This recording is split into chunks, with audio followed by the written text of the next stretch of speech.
I'm Dr. Pai Cabrera, and we'll do the procedure now for pokwang.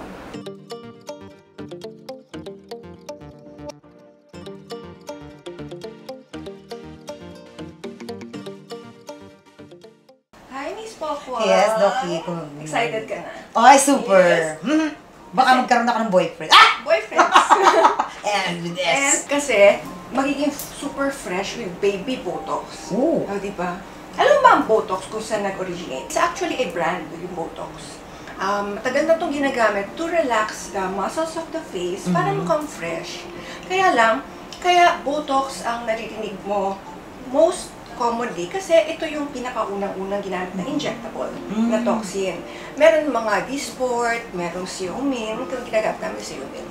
So, yung product na yun ang maganda kasi hindi nagkakaroon ng, yung hindi na-immune yung muscles. Kasi merong iba, pag ginamitan ng ibang klaseng Botox, sa tagal na nagpo-Botox sila, hindi na nag-work ng 3 months. So, since comedian ka, and syempre, bati kang actress, diba? Kailangan may movement pa rin. Meron pa rin So, most common areas where we do the Botox is the forehead, pag tinaas itong kilay, yan. Yan, may ganun pa rin. And ito, pag kumukunot, yung pag kumukunot na yun ang pinakamagandang unang binobotox actually in our face. Kasi, if you don't botox that area early, pag maghintay ka pa ng 10 years kasi sabihin mo, takot ako. Sa sobrang takot mo, after 10 years, meron ka ng permanent deep 11 line. So, tama lang pala itong... Yes, for maintenance.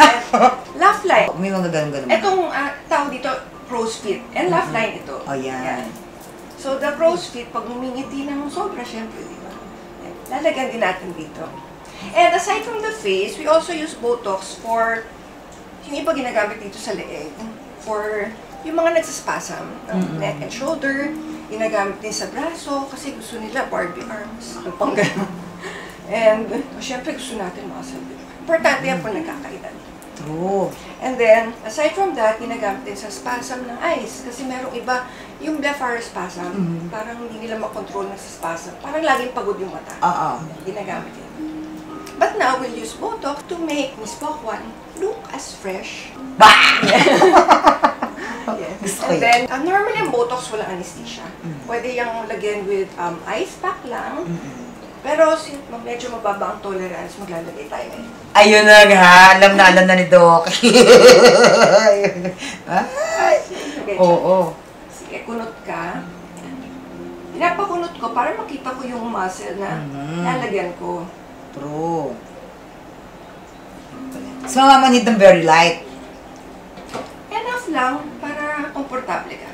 Oo. Alam mo naman ako, may hinaan sa mga kemi-kemi. Baka bigla kang tumayo eh. Ayan, ganyan pala yan. O, diba? Pag ito, di pa ako nagka-boyfriends. Yes.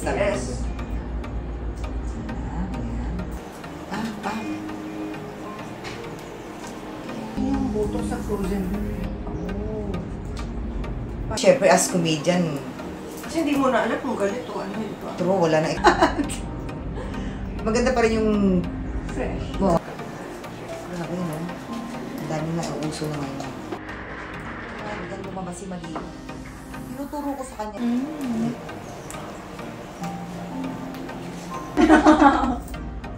Gagamit ko pa Parang na ako mag-garage.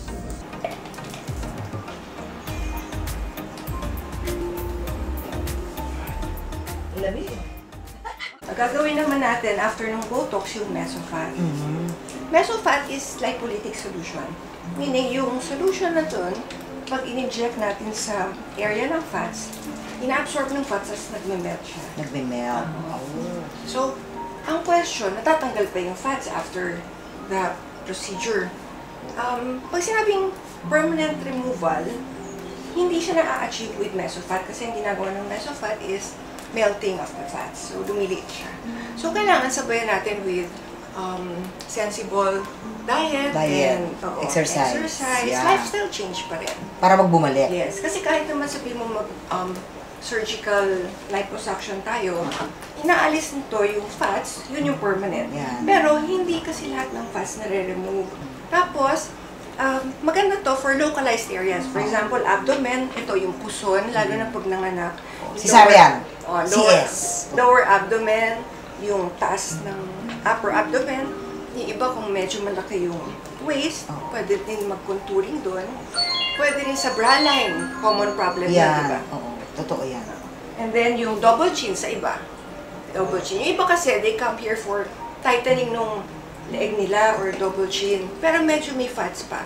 So before doing any tightening procedure, I suggest, i-melt muna yung fats para mas maganda yung effect. Yung pala naman. Oo. Wah! So gagawin natin sa'yo yung abdomen and yung bra line. Para pag nakagown, Maganda tignan. pang Oscar. Flawless na flawless. Ba, ba, ba, ba, ba. Ganun. Ay!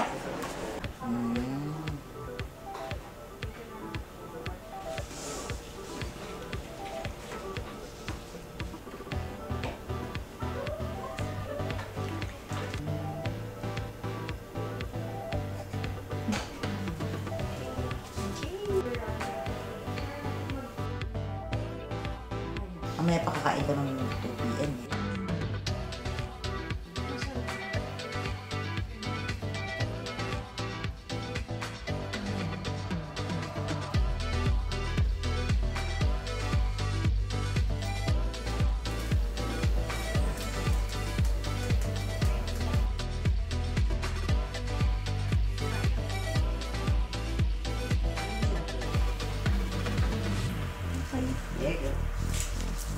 Yay! Ang sarap sa pakiramdam. Parang feeling ko magkakaroon ako ng 5 boyfriends sa aking Hollywood Glow facial. Feeling ko 5 boyfriends agad to. Wah! Hindi, ang sarap-sarap ng pakiramdam. Parang ang lambot sa skin. Tapos, natanggal yung mga kung ano man yung mga dala-dala ng buhay mo dyan. Ang sarap! Ang ganggaang! Sarap. Tapos, ang sarap ng pagkakagawa, alam mo yun, magaang ang mga kamay nila. In fact, muntik na ako makatulog. Kung hindi lang kailangan ako sumagot sa mga text, dapat nakatulog na ako. Pero kasi ang gaang-gaang ng gawa. Sobrang ang sarap. Yeah. And look, I'm glowing. Ay nako, eto, bonggang-bonggang ultra shape at saka meso fat. 2 inches po agad ang nabawa sa akin. Ang sarap. Doc Pai, ang gaang-gaang ng kamay mo, sobrang mababa po yung tolerance ko sa pain. Pero ikaw, ang sarap. Alam niyo yun, yung wala lang, habang chinichika ka niya, nakatalam naman. Tapos na ba? Tapos na po? Ganon. And 2 inches agad ang nabawas sa akin. And feeling ko talaga, itutuloy-tuloy ko lang to. Hello, Kim Chu, manginig ka na. Di ba? Yung pak, pak, pak, pak. Ay, nako. Ang sarap balik-balikan. Kung pwede lang araw-arawin ko to, Doki. Thank you. Doc Pai, sobrang 2 inches agad. Ang bilis, di ba? Tsaka alam niya kasi as a comedian, as artista, kailangan talaga nandun pa rin yung expression ng face, di ba? Hindi nawawala, hindi OA, kumbaga. So, nasa sa inyo po yan, di ba? Si Doki lang naman ay masunurin. Di ba? And thank you, Doc, kasi pinag-aangan mo yung buhay ko, hindi ako umaray in fairness sa'yo. I love you. Thank you po.